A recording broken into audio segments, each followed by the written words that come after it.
Hello दोस्तों, स्वागत है आप सभी का एक और नॉवेल वीडियो में। जैसा कि हमने लास्ट एपिसोड में देखा था, लॉन्ग हाउ चेन और उसकी टीम कल्टीवेशन करने के लिए टावर ऑफ इटर्निटी में गई थी, मगर तभी उनके रूम के बाहर हान कियान आ गए थे, जो उन्हें बता रहे थे कि फैंटेसी पैराडाइज में जाने वालों की संख्या काफी बढ़ गई है, इसलिए एक नॉकआउट कंपटीशन रखा गया है जिसमें लॉन्ग हाउ चेन की टीम भी हिस्सा लेगी। अब आगे नॉवेल की स्टार्टिंग में हम प्रिस्ट टेम्पल के अरीना को देखते हैं, जहां पर 6 ग्रेट टेंपल के चीफ और सारे डीमन हंटिंग स्क्वाड के कॉम्पिटिटर मौजूद थे। वहीं लेंग शियाओ अरीना के बीच खड़े होकर सबको बताते हैं ये कंपटीशन बेस्ट 10 वॉरियर को सेलेक्ट करने के लिए रखा गया है, जो कि फैंटेसी पैराडाइज में जाएंगे। साथ ही वो सबको कंपटीशन का रूल बताते हैं कि इस बॉक्स में काफी सारे कार्ड हैं, जहां पर हर कार्ड पर एक नंबर है और एक कॉम्पिटिटर का नाम, इसलिए एक बार में 2 कार्ड निकाला जाएगा और जो बंदों का नाम उस कार्ड पर होगा उनको आपस में फाइट करनी होगी, चाहे वो एक स्क्वाड के ही क्यों ना हो। लेकिन हाँ, इस कंपटीशन में किसी की भी जान लेना और उसे ज्यादा नुकसान पहुंचाना अलाउड नहीं है, और अगर किसी ने भी ऐसा करा तो उसे कंपटीशन के साथ डीमन हंटिंग स्क्वाड से भी बाहर कर दिया जाएगा। साथ ही साथ कंपटीशन में भी स्पिरिचुअल विंग्स का यूज करना बिल्कुल मना है। ये कंपटीशन इतना फेयर था कि इसमें 8 लेवल के सेंट नाइट रेफरी थे, जो कंपटीशन को स्टार्ट करते हुए बॉक्स से 2 कार्ड निकालते हैं, जिसमें से एक कमांडर ग्रेड और दूसरा जनरल ग्रेड के वॉरियर का था। जिसके बाद उन दोनों के बीच फाइट स्टार्ट हो जाती है, जो देख पूरा अरीना इस बैटल को काफी एंजॉय कर रहा था। तभी हम देखते हैं कमांडर ग्रेड वाला बंदा दूसरे बंदे को हरा देता है, और फिर नेक्स्ट मैच के लिए रेफरी 2 कार्ड और निकालता है, जिसमें से 36 नंबर कार्ड चेरी चैन का था, तो 35 नंबर का कार्ड एक वाटर एलिमेंटेड जादूगर का था। चेरी चैन का नाम सुनते ही सब काफी हैरान थे और वो सोचते हैं लॉन्ग हाउ चैन कितना क्रूर है जो उसने कंपटीशन में एक छोटी बच्ची का नाम रजिस्टर कर दिया।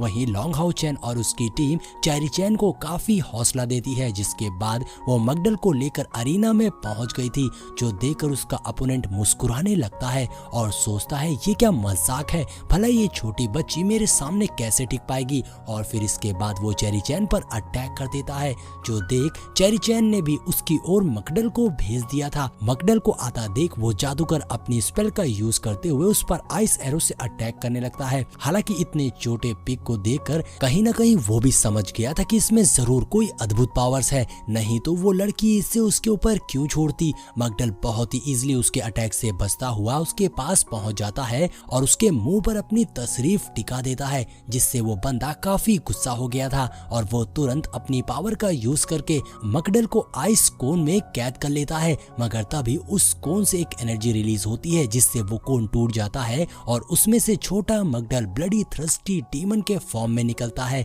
जो देखकर सभी शॉक थे। वहीं बात करें चेरी चैन के अपोनेंट की, तो वो मगडल यानी ब्लडी थ्रस्टी डीमन को देखकर काफी डर गया था और मुकाबला छोड़कर भाग जाता है, जो देखकर मगडल अपने ओरिजिनल फॉर्म में लौट आता है। तभी रेफरी चेरी चैन के पास जाकर पूछता है कि ये कैसा मूव था और ये डीमन कहां से आया, जिसपे चेरी चैन बताती है कि मेरा अपोनेंट मुझ पर काफी भारी पड़ रहा था, इसलिए मैंने बिना रिस्क लिए इस अटैक का यूज करा और ये कोई डीमन नहीं है बल्कि मेरा कॉन्ट्रैक्ट समनर बीस्ट है। इतना कहकर वो वहां से चली जाती है। अब जो कि उसका अपोनेंट अरीना छोड़कर भाग गया था, इसलिए हान कियान चेरी चैन को जीता घोषित कर देते हैं। जिसके बाद हम देखते हैं कंपटीशन धीरे धीरे आगे बढ़ रहा था और बहुत से वॉरियर अपनी फाइटिंग स्किल दिखाकर कंपटीशन जीत रहे थे। और अब बारी थी लिन की, जिसके सामने एक दुबला पतला 6 लेवल का वॉरियर था, जो अपनी कुल्हाड़ी से फास्ट अटैक करने में माहिर था। मतलब अगर लिन को ये मुकाबला जीतना है तो उसे अपने अपोनेंट से कम 30 मीटर की दूरी बनाकर रखनी होगी, क्योंकि लिन सिर्फ डिफेंसिव अटैक यूज करता है, ना कि ऑब्सेसिव अटैक। उधर अरीना में लिनशिन भी मौजूद थी, जो लिन को देखकर तुरंत लॉन्ग हाउ चैन के पास जाती है और उससे पूछती है लिन तो कोई अटैक करता ही नहीं है, तो भला उसने क्यों इस कंपटीशन में हिस्सा लिया। जिसपे लॉन्ग हाउ चैन कहता है अरे तुम परेशान मत हो, लिन ने तुमको पाने के लिए काफी हार्ड प्रैक्टिस करी है, इसलिए मैं गारंटी से कह सकता हूँ वो ही मैच जीतेगा। ये सुनकर लिनशिन को मन ही मन काफी अच्छा फील होता है। वहीं दूसरी ओर मुकाबला स्टार्ट हो गया था, जहां हम देखते हैं लिन अपने फायर क्रिस्टल को समन करके मैजिक स्पेल पढ़ने लगता है, जो देख उसका अपोनेंट अपनी कुल्हाड़ी को चार्ज करके उसकी तरफ भागता है ताकि वो एक ही झटके में उसे हरा दे। और देखते ही देखते वो वॉरियर लिन के काफी पास पहुंच गया था, मगर तभी लिन का स्पेल कंप्लीट हो जाता है और वो एक डिफेंसिव अटैक से उसके अटैक को डॉज कर लेता है। पर दोनों अटैक टकराने से वो वॉरियर दूर जाकर गिरता है, जिससे रेफरी अंदाजा लगा लेता है कि लिन ज्यादा पावरफुल है, क्योंकि लिन ने 6 लेवल का स्पेल यूज करा था, जो अगर उस वॉरियर को डायरेक्ट लगता तो शायद उसकी हालत बहुत खराब हो जाती। इसलिए रेफरी इस मुकाबले का विनर लिन को घोषित कर देता है, जिसके बाद लिन अपनी टीम के पास वापस आता है और लिनशिन को देखकर कहता है, मेरी होने वाली वाइफ, तुम हमारी टीम के साथ क्या कर रही हो? ये सुन लिनशिन काफी गुस्सा हो गई थी और उससे कहती है, ज्यादा बकवास मत करो, और तुमने क्या कसम खा रखी है कि तुम नहीं सुधरोगे? इतना कहकर वो वहाँ से जाने लगती है। अभी लिन उसको रोकते हुए कहता है, अच्छा ठीक है, मैं अब कुछ नहीं बोलूंगा। ये कहकर लिन छोटे बच्चे की तरह चुपचाप वहाँ बैठ जाता है। वहीं कुछ और मुकाबले होने के बाद सीमा शियान का नंबर आता है, जिसका मुकाबला एक नाइट वॉरियर से था।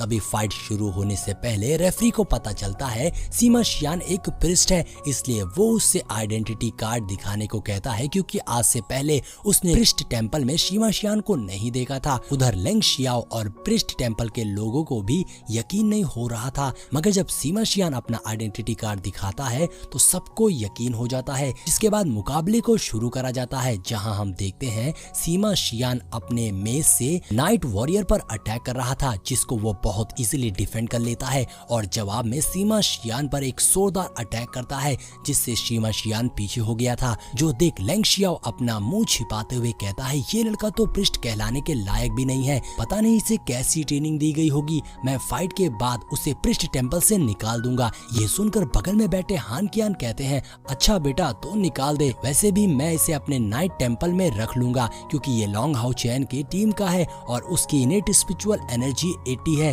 साथ ही ये फ्यूचर में ट्रेनिंग करके हमारे टेंपल का एक पावरफुल रेट्रीब्यूशन नाइट वॉरियर बनेगा। अब सीमा शियान का ये टैलेंट सुनकर लेंग शियाओ अपनी बात से पलटी मार लेता है और वो हान कियान से कहता है, आखिर मैंने कब बोला मैं उसे प्रिस्ट टेंपल से बाहर निकालूंगा, बल्कि मैं तो उसे अपना पर्सनल डिसिपल बनाऊंगा।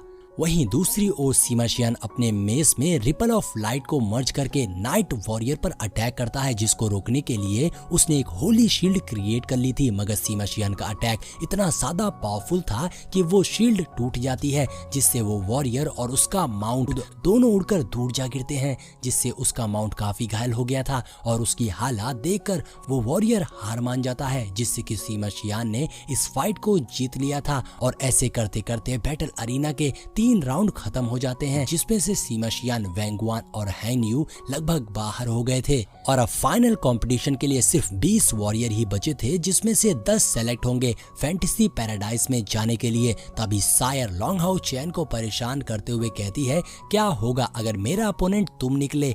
जिस पे लॉन्ग हाउ चैन कहता है, ऐसा बिल्कुल नहीं होगा, और अगर ऐसा हुआ तो मैं तुम्हारे लिए उस बैटल को हार जाऊंगा। जिसके बाद हम देखते हैं बचे हुए वॉरियर अपने अपने कार्ड को उस बॉक्स से निकाल रहे थे, जिसमें लॉन्ग हाउ चैन का नंबर 7 और सायर का नंबर 2 था, मतलब सायर का फर्स्ट मैच था और उसका अपोनेंट लॉन्ग हाउ चैन नहीं कोई और नाइट वॉरियर था। वहीं लेंग शियाओ ने रेफरी की कमाल संभाल ली थी ताकि कोई इस कंपटीशन में चीटिंग न कर पाए, क्योंकि फिलहाल मुकाबले में पावरफुल वॉरियर एक दूसरे से भिड़ने वाले थे। साथ ही अगर फाइट के दौरान किसी वॉरियर को चोट लग जाए तो लेंग शियाओ तुरंत उसे हील कर पाएंगे। अब लेंग शियाओ नंबर 1 और नंबर 2 को अरीना में बुलाते हैं और अब बिना टाइम वेस्ट करे मुकाबले को स्टार्ट करते हैं, जहां सायर के सामने एक 30 साल का गार्डियन नाइट था, जो सायर को देखकर काफी कॉन्फिडेंस में था, क्योंकि सायर काफी कम एज की लग रही थी, इसलिए उसे लग रहा था कि वो मैच जीत जाएगा। तभी सायर अपने असेसिन पावर का यूज करके उस पर अटैक कर देती है, जो देख वो वॉरियर भी उस पर ड्रैगन स्ट्राइक से अटैक कर देता है, जो सायर के अटैक को ब्रेक करके उसकी ही तरफ जा रहा था। अब ये देख पूरा अरीना काफी सस्पेंस में था, क्या सायर उस अटैक से बच पाएगी? जिसके साथ हमारा ये एपिसोड भी यहीं पर एंड हो जाता है। तो दोस्तों, अगर आपको वीडियो पसंद आई हो तो लाइक और कमेंट जरूर करिएगा। मिलते हैं नेक्स्ट वीडियो में।